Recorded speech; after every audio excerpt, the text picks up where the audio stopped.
Bonjour, bonsoir, bienvenue dans ce nouveau podcast. Aujourd'hui, nous allons parler de la République romaine, c'est-à-dire de la période qui s'étend de -511 à -30, c'est-à-dire la période entre la monarchie et l'Empire. Donc, le fonctionnement de la République romaine repose sur l'articulation de trois éléments très importants: le Sénat, les magistrats et le peuple, qu'on pourrait résumer avec la célèbre formule Senatus Populusque Romanus. Le Sénat et le peuple romain, souvent abrégé en SPQR. Donc voilà, il y a une tripartition institutionnelle qui va durer quand même quasiment 5 siècles, hein, et qui est louée par beaucoup d'auteurs parce que c'est assez équilibré. Hein. Très équilibré. Bon, faut pas reporter les délires d'aujourd'hui avec la démocratie, le partage des pouvoirs et tout ça, mais c'est très équilibré pour l'époque. On va dire que le régime tient debout. Ça part pas en cacahuète. Hein. Donc, yes, parce que c'est bien une république, mais c'est pas une république démocratique. Hein. La société romaine est en effet très inégalitaire. Il y a trois formes de hiérarchisation. Une différenciation juridique. Il y a des libres et des non-libres déjà. Socio-économique aussi, hein, parce que la société est hiérarchisée selon tes richesses. Hein. Plus t'es riche, plus t'as de pouvoir. Moins t'es riche, moins t'as de pouvoir. Bon, vous allez me dire, ça va pas trop changer avec aujourd'hui. Hein. Ça fait longtemps qu'on n'a plus vu un ouvrier à l'Assemblée nationale. Hein.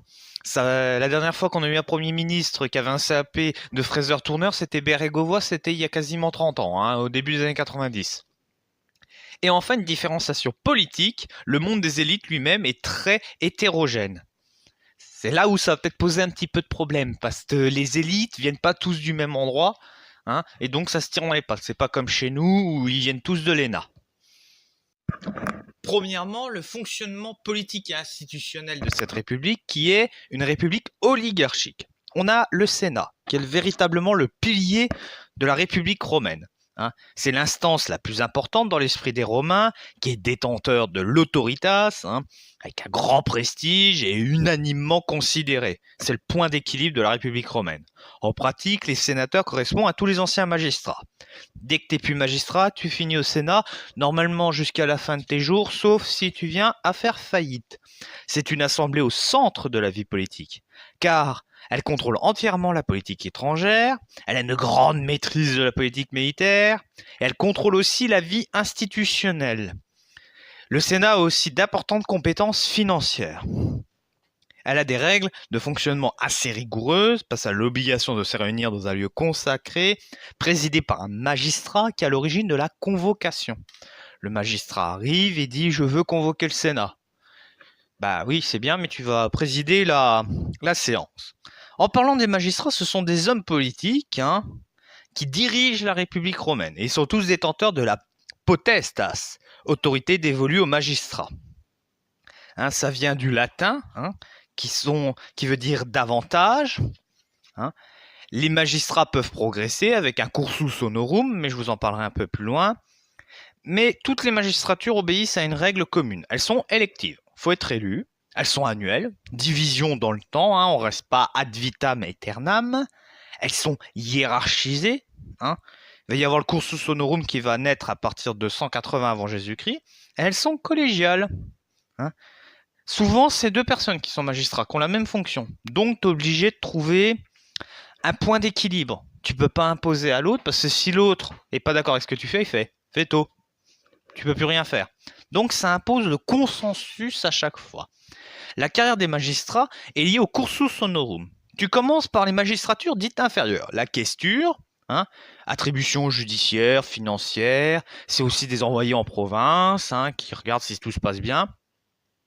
Surtout au niveau financier, avec la collecte des impôts et l'organisation de la justice. On a les édiles, au nombre de 4, et se composent de 2 édiles curules et 2 édiles plébéiens. Ça, c'est une référence au système du début de la République où il y avait les patriciens, une grosse famille qui avait beaucoup de pouvoir, et la plèbe, le petit peuple qui voulait du pouvoir mais qui n'en avait pas. Après, on passe à l'étape supérieure. Là, c'est les magistratures dites supérieures. On a la préture, avec les prêteurs. 6 au IIe siècle, 8 en 80 avant Jésus-Christ. Ils ont des fonctions judiciaires et jugent les gouverneurs en cas de problème, ce qui est très rare. Et enfin, le consulat. la Rolls-Royce des magistratures. Ils sont seulement deux, mais ils ont des pouvoirs civils et militaires extrêmement étendus, hein, surtout par le point de vue militaire, c'est eux qui mènent la guerre, donc ça fait une grosse tâche, dirons-nous. Hein. Et il y a aussi trois magistratures spéciales. Le tribun de la plèbe, qui est censé défendre les intérêts du peuple. La dictature, ça c'est une magistrature exceptionnelle, vraiment. Il y a une crise, il y a un gros truc à faire, on fait, oh là, on met en pause tout le système, on met un gars au pouvoir, il a tous les pouvoirs, le temps de sa mission, il règle le problème. Et on a la censure. Alors, qu'est-ce qu'un censeur? Faut pas oublier que le système romain, c'est des classes. Il y a 5 classes. Chaque classe te donne des droits par rapport à la guerre, par rapport aux impôts, et des attributions politiques. Bon, faut savoir dans quelle classe t'es. Donc il y a un gars, il arrive, il dit bon, lui il gagne tant, donc il est dans telle classe, lui il tant dans telle classe. Et c'est fait tous les 5 ans, parce que la liste, les citoyens, ça peut arriver qu'ils meurent, qu'il y a de nouveaux citoyens, et donc voilà. Faut pas oublier que les magistrats sont prêtres dans la religion civique, hein. Ils interrogent les hospices. Hein. En gros, c'est une tradition étrusque. Hein. C'est pour savoir si les augures, si c'est de bonne ou de mauvaise augure. Hein. Si c'est de bonne augure, on y va. Si c'est de mauvaise augure, on n'y va pas. Et si c'est des mauvaises augures, mais qu'on y va quand même et que ça va pas, on va dire ah bah oui, mais il y avait un signe, les mauvaises augures. Voilà, c'est assez intéressant de voir ça. Bon, quand il y a des mauvaises augures et que ça arrange pas le gars, il dit vas-y, tu peux réinterpréter les trucs là pour voir. Puis là, l'autre il comprend bien qu'il doit dire bon bah il y a des bonnes augures, voilà. Il y a aussi d'autres prérogatives religieuses hein, pour les magistrats. Hein. Les sacrifices publics, hein, au nom de toute la cité. Dernièrement, je vais vous parler un peu de la place du peuple. 3 assemblées, les comices curiates. La plus ancienne est un petit peu en déclin, hein, un peu désuète. Hein. C'est un rôle mineur. Hein. Elle accorde l'impérium aux magistrats supérieurs. Hein. Il y a les comices centuriates qui forment une assemblée nettement plus importante et tirent leur nom du fait que les citoyens sont rangés par centuries, 193 au total. C'est ce que je vous parlais tout à l'heure, le censeur les met dans des centuries. Hein. C'est le nom des classes. Il y a aussi les comices tributes. Ça, c'est un rangement par tribu, hein, c'est géographique. Et enfin, une 4e assemblée, le concile de la plèbe. Hein. Ça vient du début de la République, de la fight entre la plèbe et puis les patriciens. Il y aurait même des rumeurs qu'elle allait fusionner avec les comices tributes au IIIe siècle. Mais là, on manque un peu de sources. Deuxième point, c'est une société très inégalitaire et hiérarchisée. Les citoyens romains sont une communauté politique et sociale.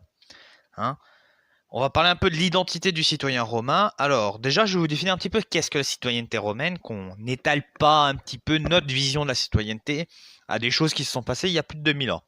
Alors, c'est le droit de cité. C'est d'abord une notion juridique. Hein. Voilà. T'es pas un non libre, t'es pas un esclave. Hein. C'est une communauté de droit qui a des devoirs, mais qui n'applique pas nécessairement le partage d'une vie commune au sein d'une même cité. La citoyenneté romaine est en effet une citoyenneté ouverte, ce qui en fait une exception dans l'Antiquité. Il ne faut pas oublier qu'à Sparte, c'était que les hommes à Sparte, qui étaient nés de parents spartiates, avec une mère, fille de citoyen. Là, c'est ouvert, tu peux l'obtenir, la citoyenneté. Hein. Il n'y a pas de souci. Donc, il y a une population très cosmopolite. Hein. Il y a possibilité pour ceux qui ne sont pas citoyens par la naissance ou la filiation de le devenir, comme je vous ai dit. Un citoyen romain possède une identité juridique spécifique, ce qui le rend aisément identifiable dans les sources littéraires et épigraphiques. Son système onomastique se compose de 3 éléments. Les trias nomina, c'est-à-dire les 3 noms qu'il porte. Un prénom, un nom qui le rattache à une gens et un surnom. La filiation et aussi la tribu dans laquelle il est inscrit. Alors, la place des femmes, elles ne sont pas citoyennes en tant que telles, elles ne le sont que comme filles et épouses de citoyens selon le droit romain, elles sont systématiquement placées sous le pouvoir ou la dépendance d'un homme. D'abord leur père, ensuite leur mari, et si le mari vient à mourir, un de ses enfants. La conséquence de cette infériorité juridique est que les femmes sont totalement exclues de la vie politique. Mais bon, en Antiquité, hein, on va pas commencer à dire les Romains c'est des machos, le patriarcat romain. Hein, comme je vous ai déjà dit, comme j'aime bien le dire, on ne juge pas une société passée avec notre moralité actuelle. Droits et devoirs du citoyen romain. Le citoyen romain dispose de la pleine capacité juridique, et dispose ainsi de garanties légales. Il dispose de droits politiques, notamment voter. Il est dispensé du paiement de la plupart des impôts et il dépend du droit civil romain avantageux pour les actes de la vie privée, notamment pour le commerce. Alors, je vais vous parler un petit peu du poids des disparités sociales. C'est une aristocratie puissante avec des sénateurs et des chevaliers. Les sénateurs, c'est ceux qui siègent au Sénat, comme je vous avais dit, après l'exercice d'une magistrature. Hein, ou des chevaliers qui, après avoir accompli leurs 10 années de service militaire dans la cavalerie, ont décidé de se lancer dans la carrière politique. Il existe au sein de cette aristocratie une élite encore plus restreinte, la noblesse. Ah oui, oui, oui, oui.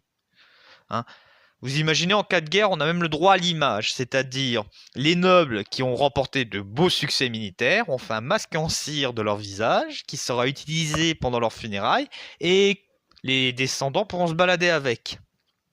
Donc revenons à la noblesse. La noblesse se comporte de plus en plus comme une caste fermée, ils restent entre eux. Pour revenir aux chevaliers, les chevaliers quant à eux sont les membres de l'aristocratie qui après 10 ans ont décidé de faire de la politique. Comme je vous ai déjà dit, hein, ils ont un anneau en or, c'est significatif, hein, ça montre bien qu'ils font partie de la haute, comme on dit. Quand Hannibal a démonté des armées romaines, ce qu'il faisait, c'est qu'il récupérait les anneaux pour les envoyer à Carthage en mode regardez, je vous ai envoyé un petit colis. Donc, on va aussi maintenant parler du peuple. La grande majorité de la population, la plèbe.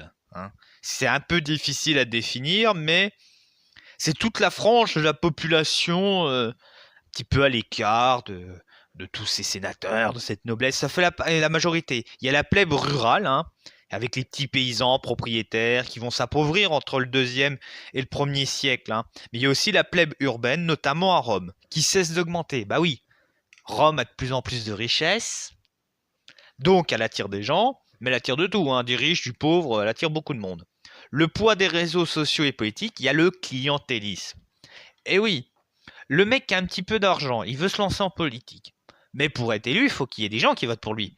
Alors il va se faire un petit réseau, il va faire un petit peu tourner sa richesse. Ah, tiens, il donne une petite pièce à un, il offre à manger à un autre, ce qui lui permet de s'assurer la fidélité de gens qui votent pour lui. Hein.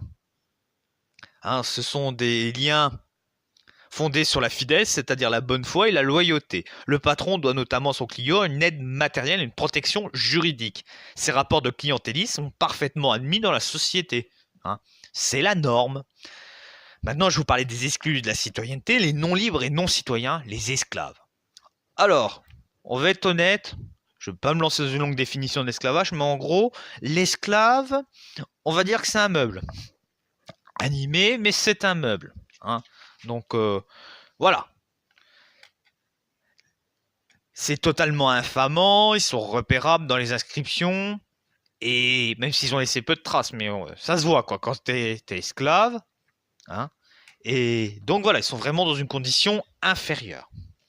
Alors, il y a les libres, mais citoyens de seconde zone, les affranchis. Les affranchis sont les esclaves qui ont retrouvé la liberté. Ce ne sont plus des objets. L'affranchissement est appelé le manumissio, terme latin qui vient de manu, mitter, enlever la main, laisser aller hors de la main. La main étant le symbole de la possession. Il y a 3 formes d'affranchissement. L'affranchissement par testament. Le propriétaire de l'esclave meurt. Pour le remercier de tous ses bons et loyaux services, il lui redonne sa liberté au moment où il décède. Il y a le manutio census. Cet affranchissement consiste à faire une déclaration devant le censeur, ce qui permet d'inscrire le nouvel affranchi sur les listes de citoyens. Seul censeur, c'est lui qui fait la liste des citoyens. Donc l'autre, il arrive avec son esclave, il fait « bon, je l'affranchis ». Et le dernier, le manumissio vindicta, ou vindique, qui est une sorte de procès fictif devant un magistrat à Rome ou dans une cité, aboutissant à la libération de l'esclave. Il s'agit en réalité souvent d'une simple déclaration. En dernière partie, je vais vous parler de comment on organise et on exploite l'Empire. Hein, c'est le système des provinces. Alors je vais déjà vous donner quelques petites dates pour vous dire à peu près quand ont été fondées quelques provinces avec la capitale. Date, province, capitale. Toutes les dates sont avant Jésus-Christ, hein, je le préviens. 241, province de Sicile, capitale Syracuse. 241-227, Corse. Aleria, Sardaigne, Cagliari, 197 Espagne citérieure, Tarragone et Espagne ultérieure avec Cordoue. 146 Macédoine, capitale Thessalonique.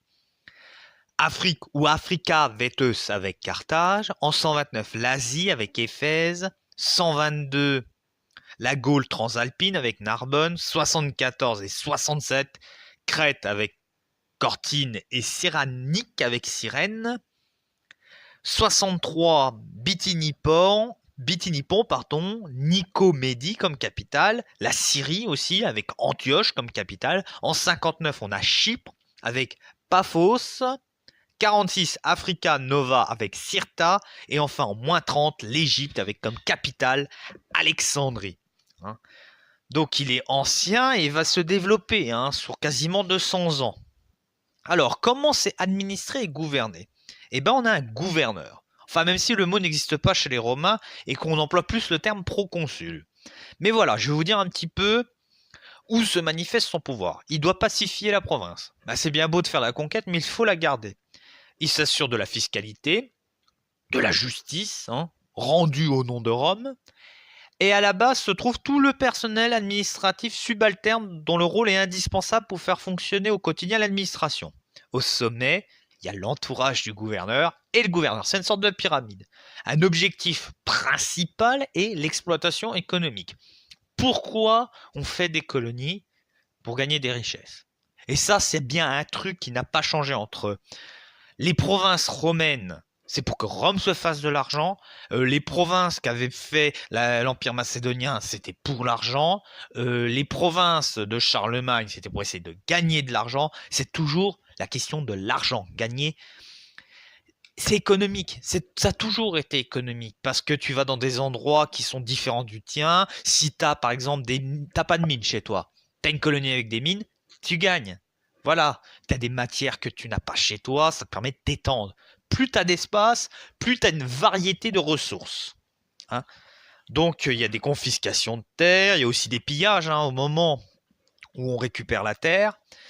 Et il y a pas mal de bénéficiaires, comme des acteurs économiques, les commerçants, les négociatores, et encore plus les publicains. En sous-traitant au secteur privé le prélèvement des impôts, l'État romain donne aux sociétés de publicains un pouvoir considérable dont elles ne se privent pas d'user en mettant parfois en place un véritable système de raquettes. Toute cette exploitation économique est permise grâce à la complicité des autorités romaines. Mais il est frappant de constater que les provinciaux se laissent rarement faire et qu'ils n'hésitent pas à dénoncer les abus. Cicéron a ainsi défendu plusieurs communautés qui ont connu des difficultés face aux abus des gouverneurs. Dès que le gouverneur abuse un petit peu, ça se finit en procès. Voilà. Bon, il change le proconsul, le gouverneur il le change et puis comme ça, il remet quelqu'un d'autre, ça permet de pacifier la situation. En conclusion, la République romaine est un régime politique hybride. Il y a un subtil équilibre entre le Sénat, les magistrats et les assemblées du peuple. La réalité du pouvoir est accaparée par l'aristocratie. C'est un système oligarchique, une république oligarchique. Et il y a des inégalités sociales nombreuses, mais acceptées parce que le système est malléable. C'est-à-dire, si tu t'enrichis, il y a la possibilité que tu montes en grade. L'ascenseur social existant, ça évite que ça explose. La République, progressivement à la tête d'un empire territorial, se doit d'organiser une administration digne de ce nom. Je vais finir par quelques dates avant Jésus-Christ, toujours. En 241, il y a la première province hors d'Italie en Sicile. 218, il y a la loi Claudia, qui interdit aux sénateurs des activités commerciales et financières. Il y a d'autres lois, comme en 180, la loi Velia Annalis. Puis voilà, progressivement, diverses lois qui vont réglementer le sens sénatorial, le tribunal pour juger les provinces.